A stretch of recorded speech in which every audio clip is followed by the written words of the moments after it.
मंगळवार पेठ कमळेश्वर मंदिर परिसरात सापांचे व घाणीचे साम्राज्य. कराड शहरातील मंगळवार पेठ कमळेश्वर मंदिराजवळ परिसरात सध्या सापांचे व घाणीचे साम्राज्य पसरले.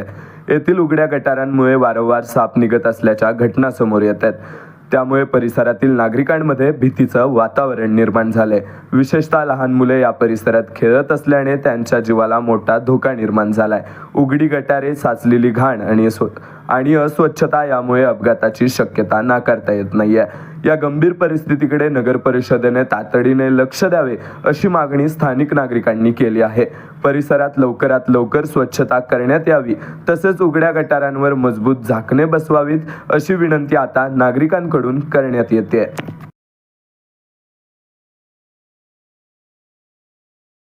गणेश शिवाजी काटकर. मी आमच्या मंगळवार पेठेत कमळेश्वर रोडला एक गटारच आहे. तिथं बरेच दिवस झाले तिथं कोणी दखल घेतलेली नाही.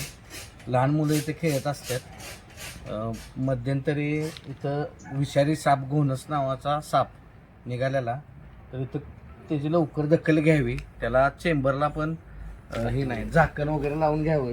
चेंबरला झाकण नाही, काय नाही. तुम्ही कराड नगरपालिकेमध्ये असं कोणाला अधिकाऱ्यांना, कर्मचाऱ्यांना कोणाला सांगितलं का तुम्ही? नाही, कधीच काय विषय नाही. फक्त आम्ही जाऊन लेटर दिलेलं, पण त्याच्यावर काय परत काय कारवाई झालेली नाही. लवकर त्यांनी दखल घ्यावी. लहान मुलं इथं खेळत असतात. विषारी साप पण निघाला, अडचण खूप आहे इथं. त्यामुळं लवकर काहीतरी साफ करून घेऊन झाकण वगैरे लावावं.